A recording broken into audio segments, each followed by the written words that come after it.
Hello and welcome to Watai Wood Turning. Today I'm going to attempt to make a multi-axis box out of maple. This will begin between centers. I will mount it in the headstock in the chuck to make the inside of the box first, lid and then body. I will then put the box back together, and it's got to be tight-fitting because at that point the outside of the box will be turned on multi-axes. Thanks for joining me. I hope you enjoy the process. I will try to both narrate and do a little bit of live as I put together this presentation. I've attempted to do this project before and failed. However, I've done many multi-axis turnings. It's just a matter of putting it together in just the right way that I can actually, once I have a hollow box, do the multi-axis part of the turning. So thanks for joining me, and I hope you enjoy the process as I make this multi-axis box a reality.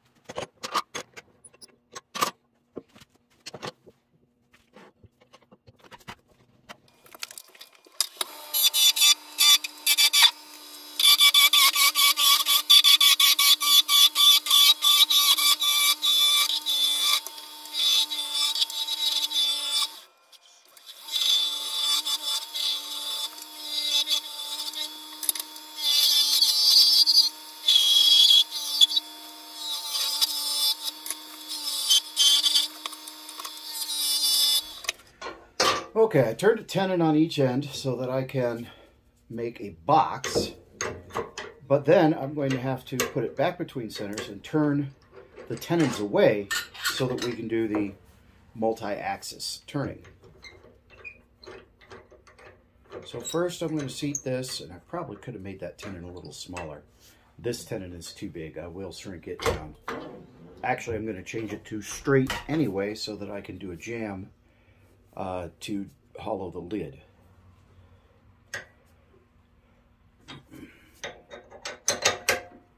So the first thing we're going to do is straighten this out, make it a little bit deeper so that I can separate the lid, cut a groove so that I can do a jam chuck and hollow the lid portion of the box. This is in spindle orientation, and we've got some fire, some flame in this maple. Good to see. So let me form this tenon correctly for doing a jam into the body of the box.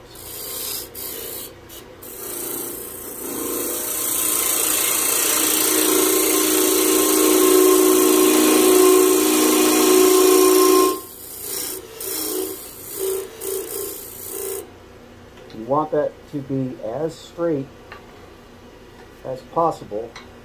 So a good way to see if these sides are perfectly parallel is to compare it to the bed of the lathe.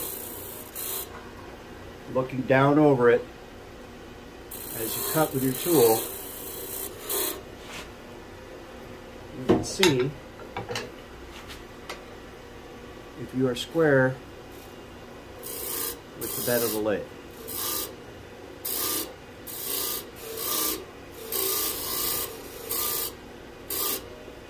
There we go. Now that will jam. I want my lid to be approximately there.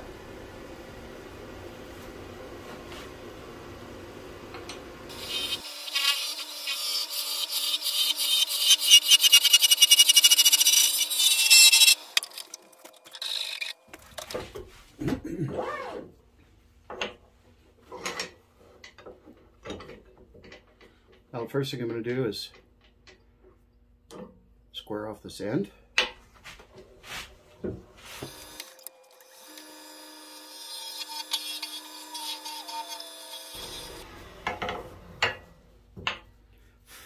Okay. I'm going to use my compass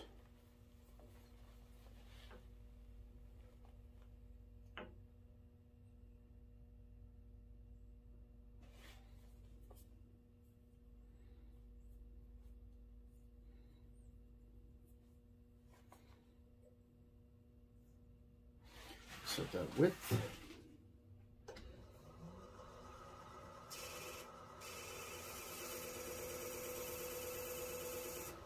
That is approximate. We're going to sneak up on the diameter because this needs to be fairly tight in order to get an effective jam chuck.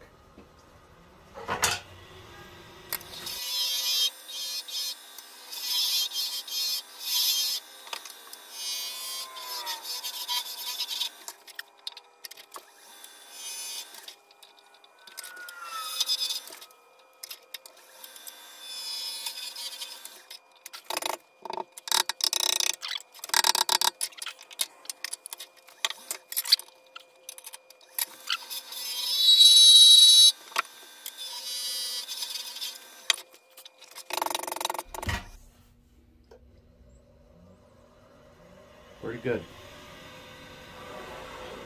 So we're going to do the same thing. We're going to make a tenon on this side.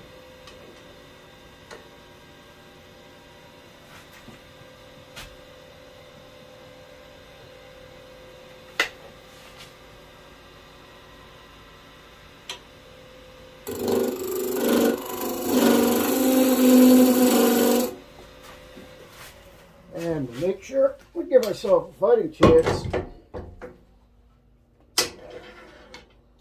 bring up the tailstock, just because I really don't want to lose any mechanical advantage I have.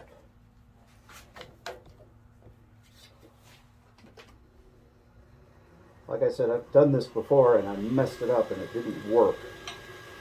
I'd like to get a better result this time.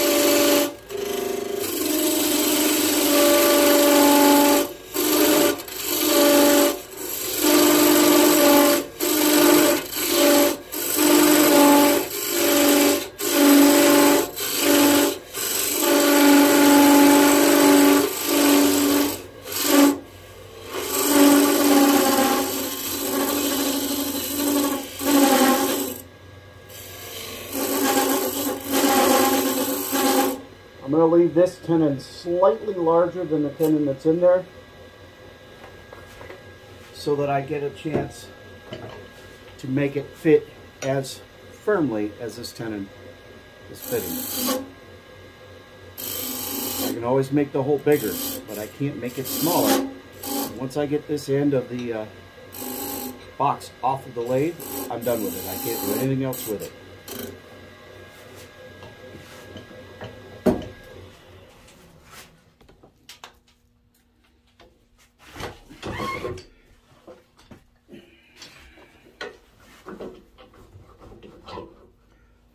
Let me go sharpen up.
So I'm going to use an off-lathe finish, but I'll put it on now because it needs to sit for at least an hour or so.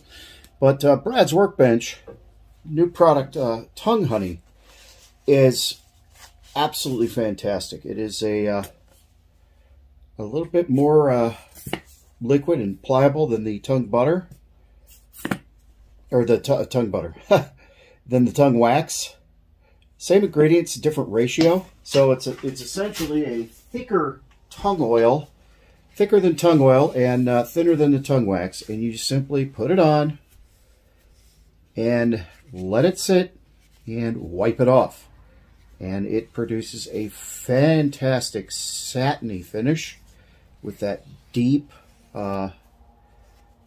rich, old-fashioned-y glow. So, since I'm not going to see the inside of this until I'm finished, again, I can put this in here and be happy to know that it's going to finish nicely. So I'm going to pull this off. I'm going to wedge it off because it's a good tight jam. And I'm going to fit the other side.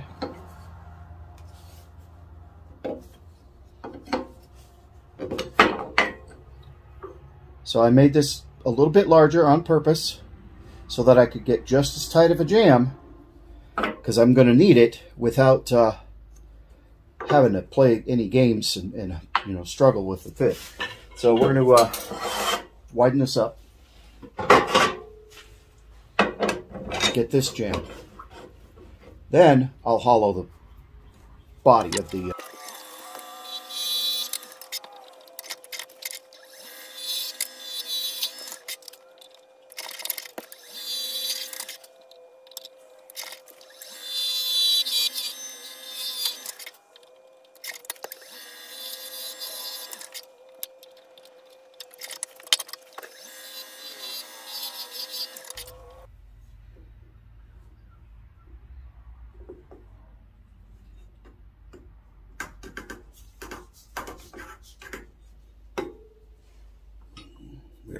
right there.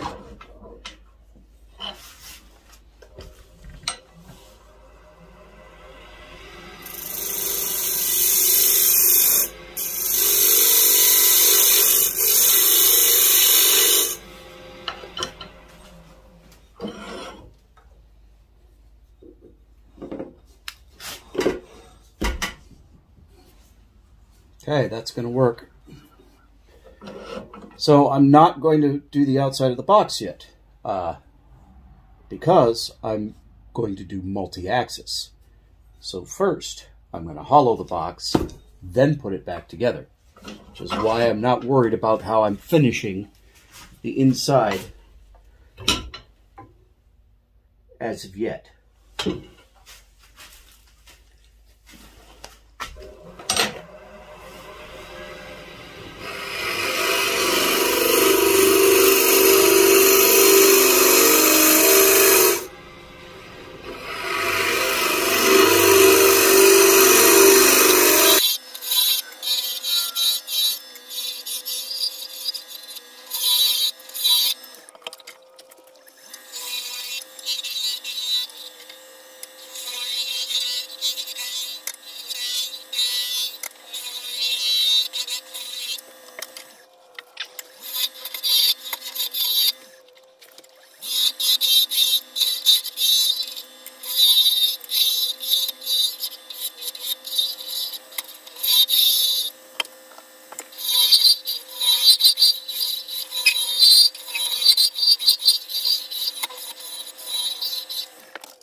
So that's a little bit looser than I'd like it to be, but that's okay. I have a way to deal with that.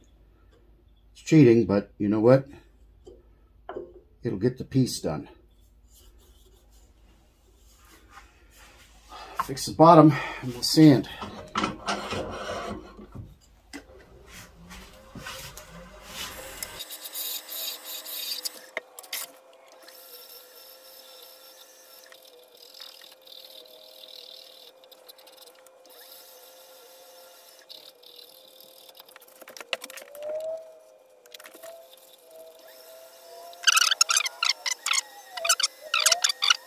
Inside.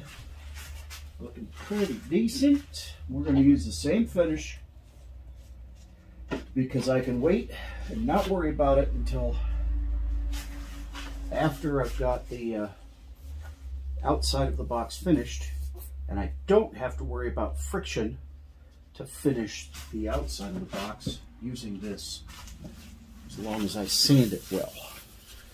And that'll all be by hand.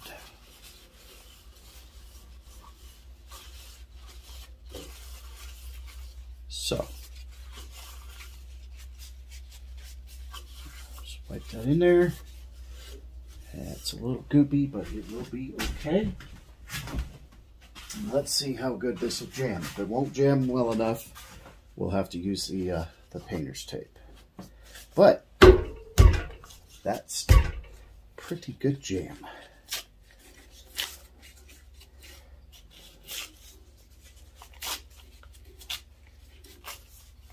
So again, I'm working on the outside of the box, but not the way you think, because we're going to start changing the axes. So first, I got to take the tenons off and just work with the center points.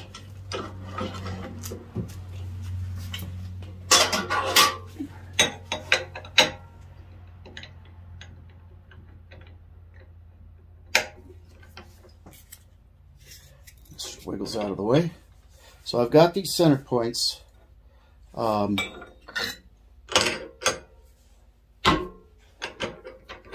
going to put it back between centers.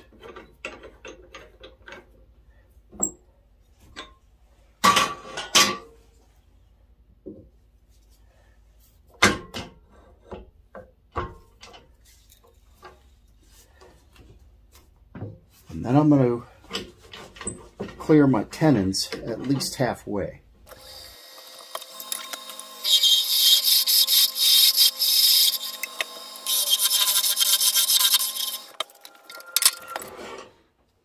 Okay.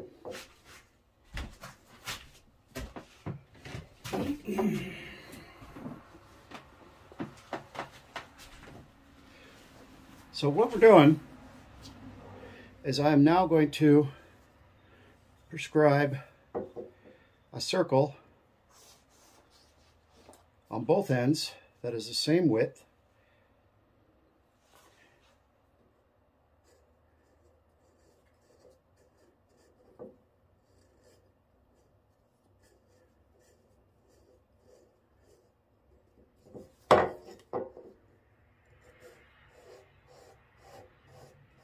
And is roughly the same thickness as the walls, so that I don't go through the walls. So this is my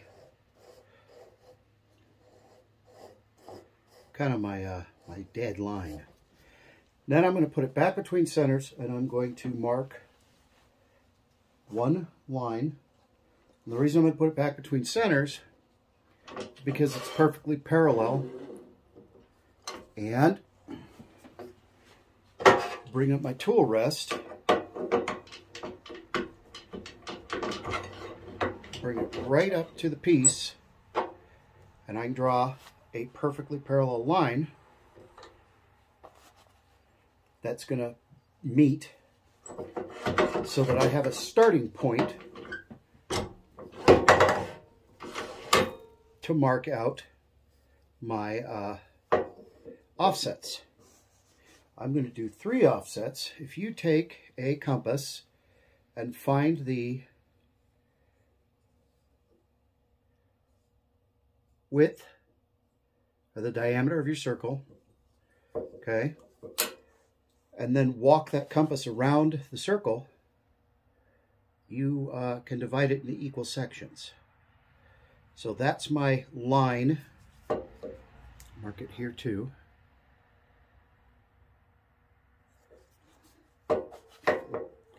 I'm going to take my compass, mark,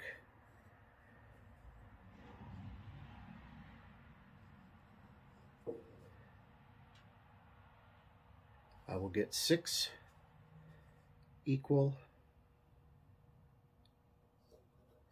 divisions.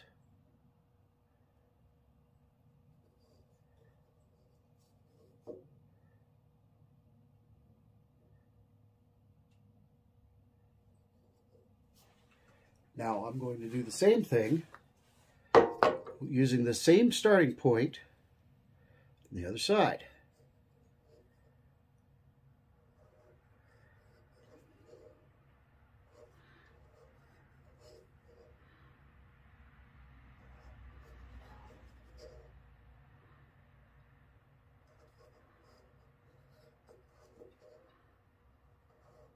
That one's a little bit off.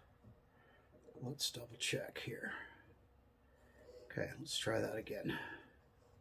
So, second mark, I should have double checked my initial measure. Each one's going to be seem like it's a little further off there. It's the same distance. We're just moving further around the circle. So it's a good thing I double checked. That one's going to be the biggest difference. And puts us right back. Okay, so this mark is good.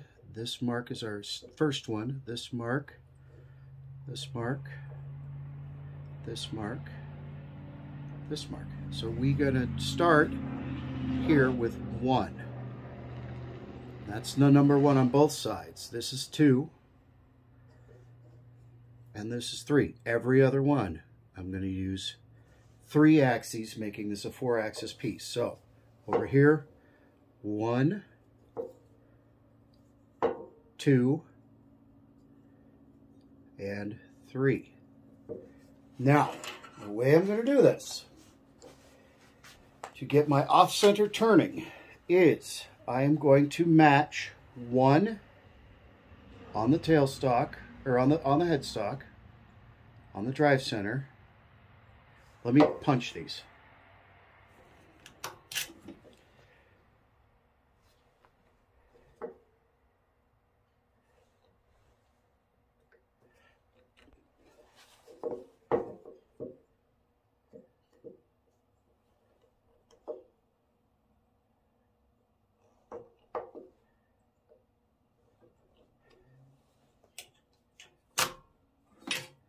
I'm going to match 1 here to 2 here.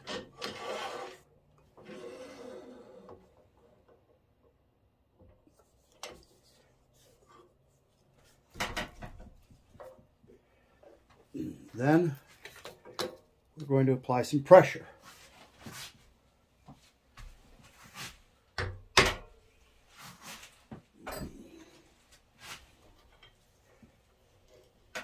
And where this tooth cuts in is what's going to hold that orientation.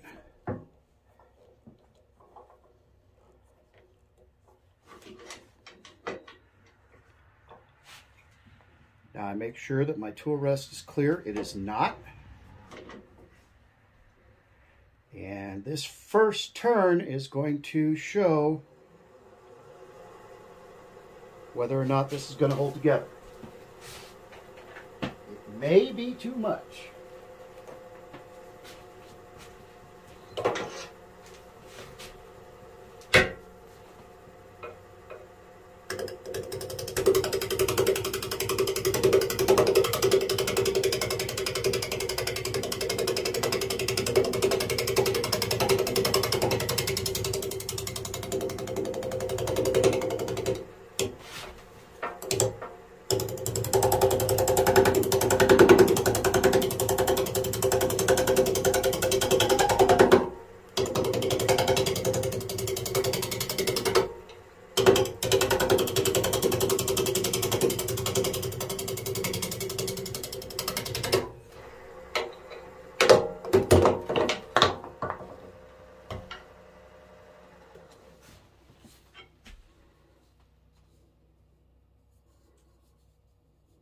Nope. It moved. Didn't have enough pressure. Let's try it again so we can get it back.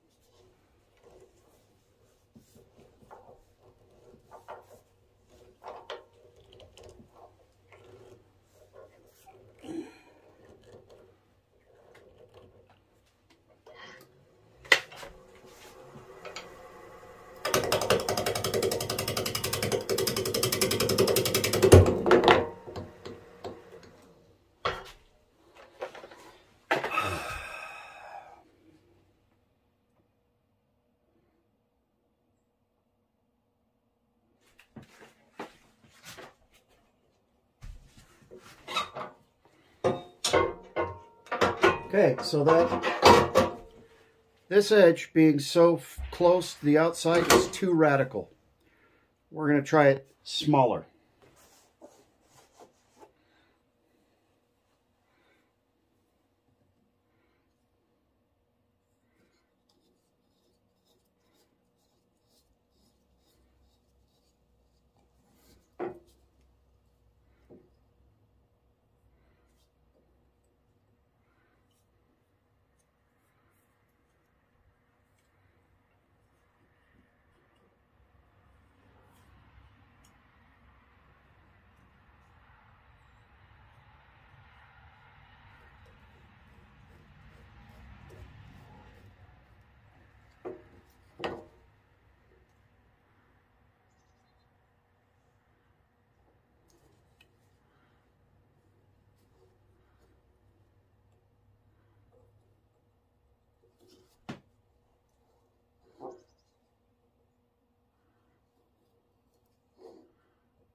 Try a lesser curve.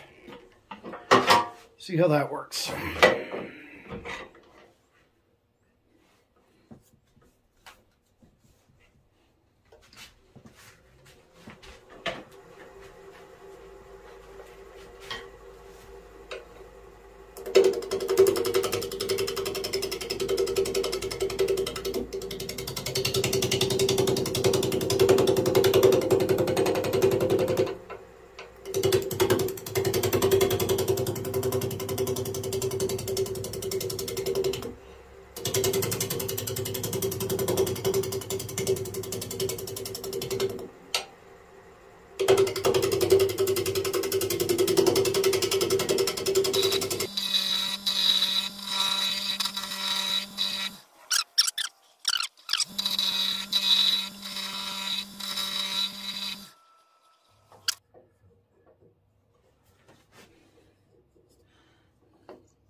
Three.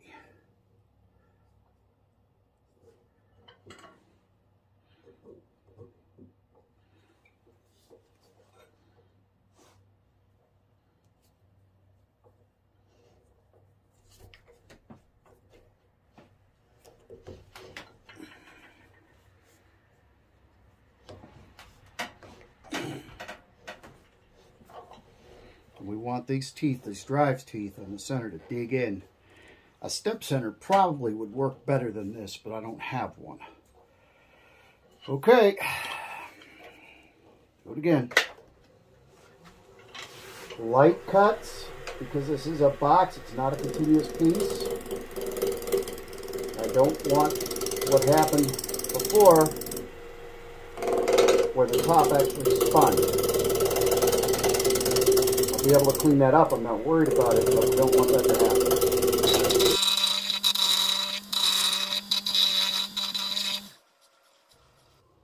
I'm not going to get these two to converge. That's okay. I need to come in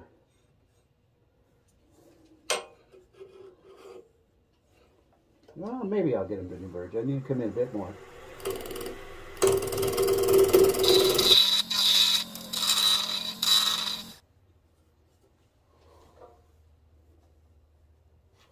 That's about as far in as I can go.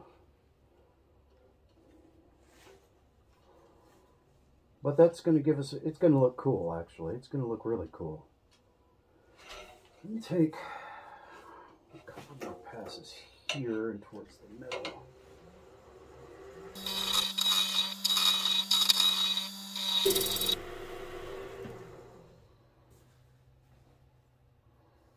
Cool. And maybe I'll, after I sand, maybe I'll dye this little flat surface. That might be interesting. I think I have some green dye. Let's get this one. So that was 2 to 3. So now we go 3 to 1.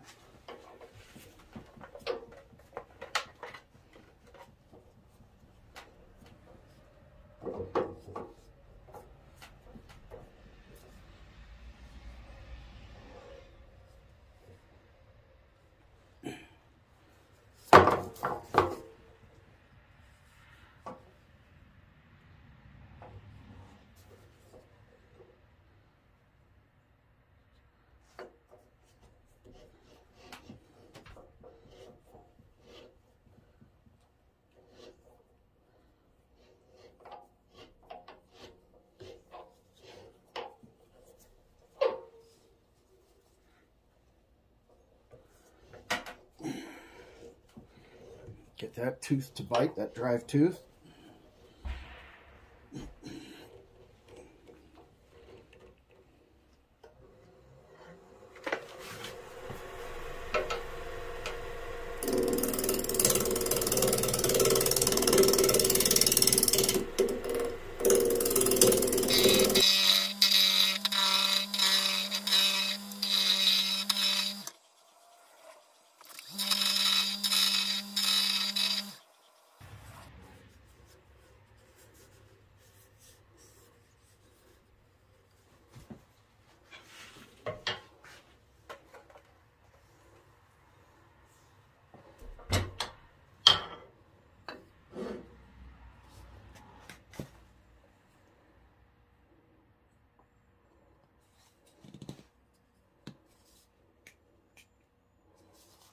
It's not perfect by any means, but some sanding is going to make it very, very, very unique.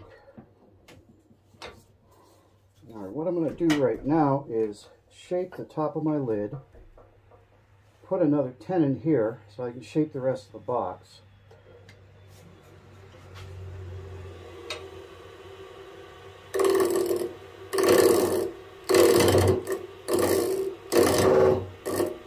Actually, I think I'll just do the tenon now because it wants to fight me. So if I can get it into the tenon, into the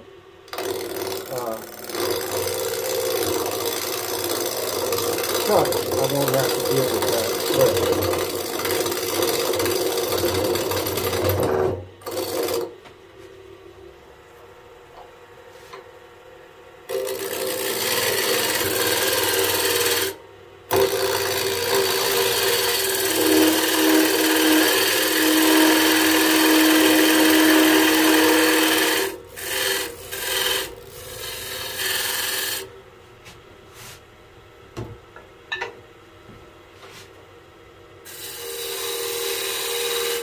Dovetail.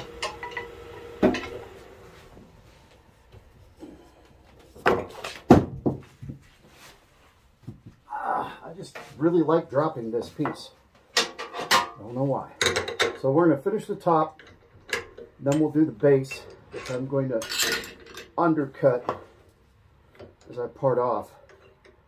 But we're going to finish the top, and then I'm going to keep it between centers. And this bad boy is going to, I have no choice but to hand sand this. because it is eccentric. So I'm going to do that off camera. You don't need to watch me sit here and rasp away at this thing with sandpaper for an hour. But let's finish this shape here.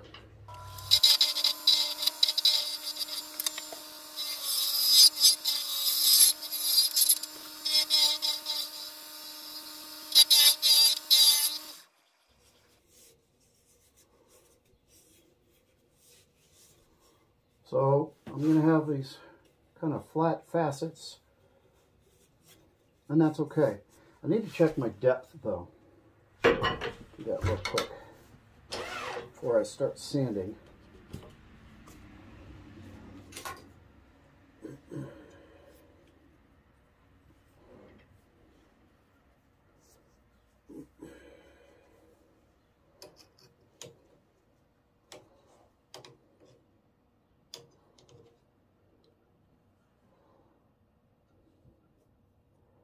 That's going to show me,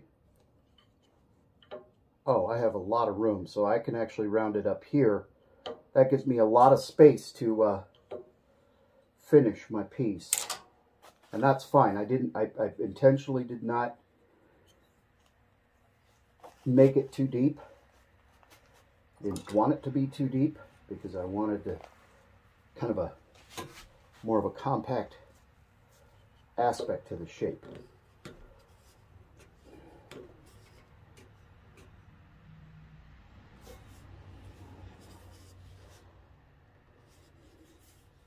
So I didn't get it quite exact because I had to restart it, but that's okay because it's going to give me, it's going to make it more interesting, I think, that it's a little off. I'll do another one that's more precise, but a lot of times I do something like this as proof of concept. I have the idea, I try it and make sure I can make it work, and I've tried this before and failed. So I wanted a chance to get in here and do it. And, you know, if it had failed, I mean, I had a setback. I started out too radical, and you saw that. So that's why it's a little bit off. But knowing that, I know for the next piece, which will be much more precise, I'll know exactly how to deal with that radical.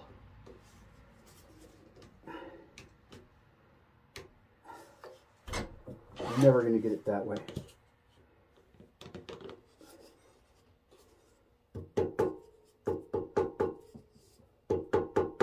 Trying to get that as close as I can so that when I sand it, I can get these lines as continuous as possible.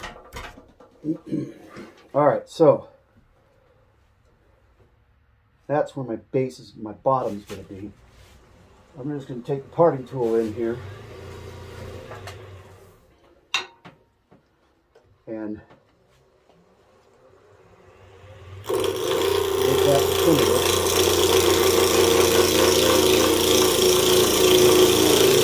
I'm giving myself almost a little more than 1/4 of an inch from the base of the inside of the box, so I have room to shape the bottom of the box, which is what we'll do now.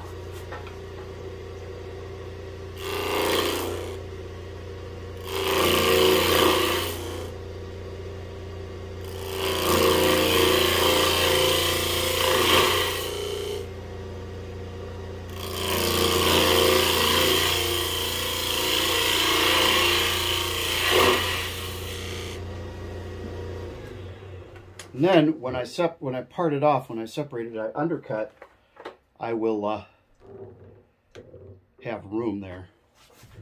All right. See, that spun on me. I didn't have enough pressure.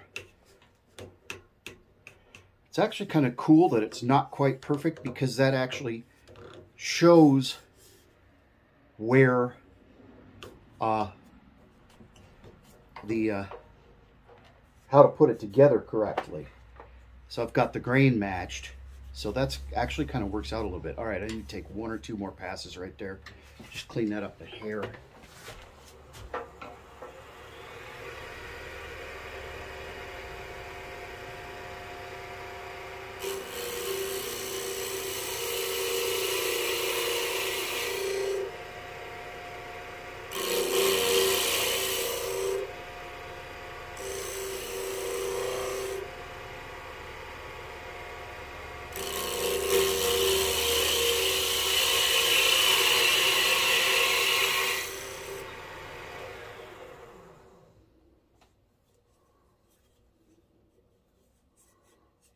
Cool. Well, I'm not going to bore you with the sanding. There's going to be a lot of sanding. So we'll be back when I part it off. Okay, so off camera, I finished the top, left a little finial, and put the Brad's Workbench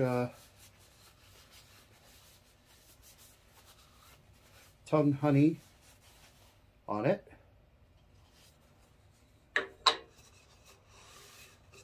I got the sanding done. Sanded it up to 400 grit, which is very smooth. It's not glossy, and that's okay.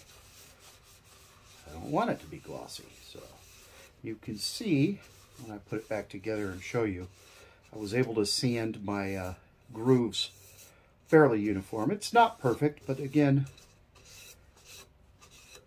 this is half experiment, so proof of concept. But it looks pretty darn good. And I will let the tongue honey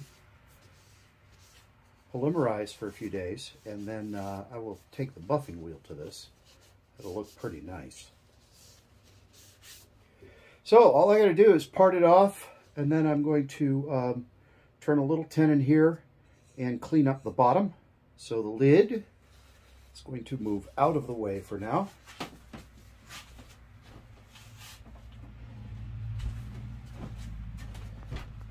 Put my apron back on.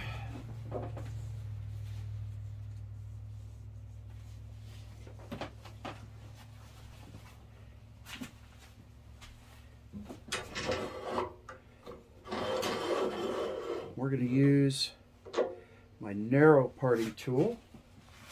And I'm actually going to cut it straight as opposed to undercut. When I turn it around and jam it, then I'll do the undercut, because I decided I wanted to finish it, and I haven't signed this in the manner I usually do, so I want to turn it around and do that.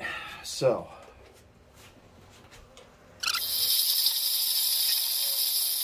I'll use my little narrow curve pull saw. This thing really is a treat.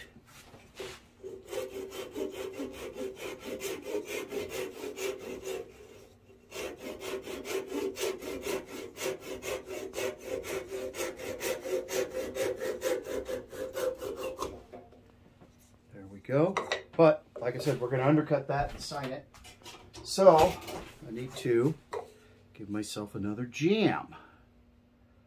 And I barely have space to do it. Let's see if I can do it, or if I'm going to have to put a waste block in there.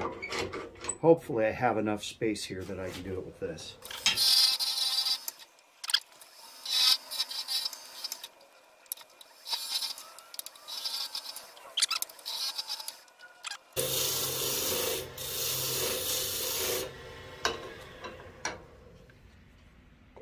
Again, I'm doing the same thing I did when I cut the tenon for the outside top of the lid, which is eyeball, so that I'm parallel to the bed rails, which lets me know that this is a straight cut.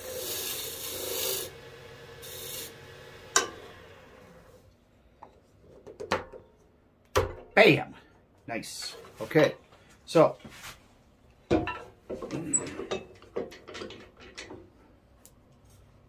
just going to scoop that out a little.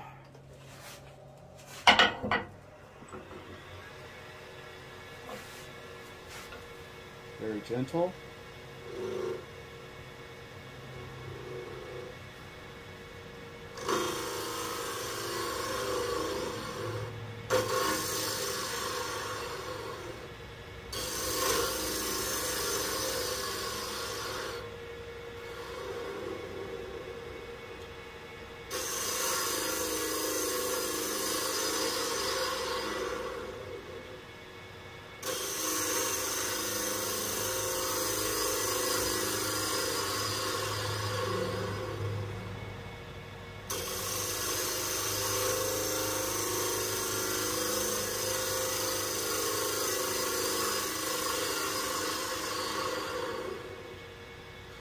I left myself a lot of space intentionally so that I could work the multi-axis. So I'm not terribly worried about getting too deep with the undercut here. Still take it easy, but I'm not going to run out of space.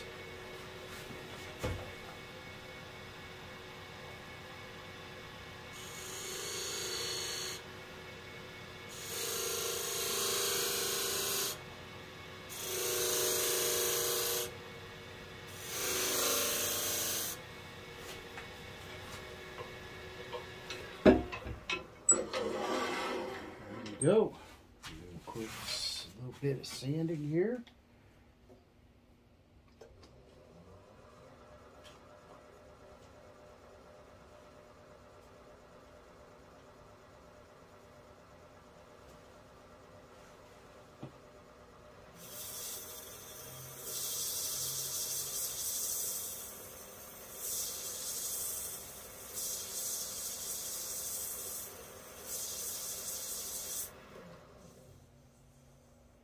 Oh yeah, that turned out really nice.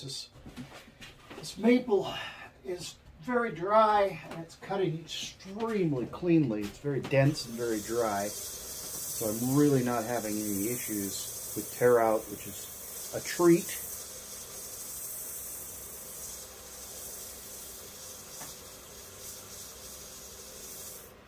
That's 320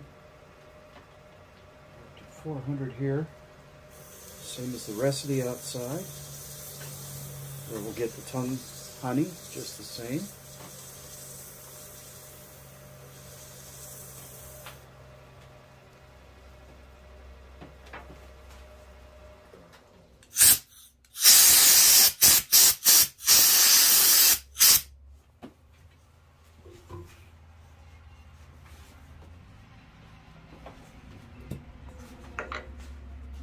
Oh, beautiful, beautiful.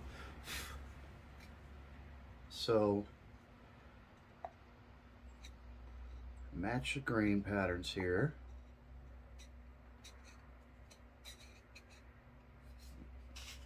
And if we match the grain patterns, we match our lid. There you have a 4-axis turned lidded box.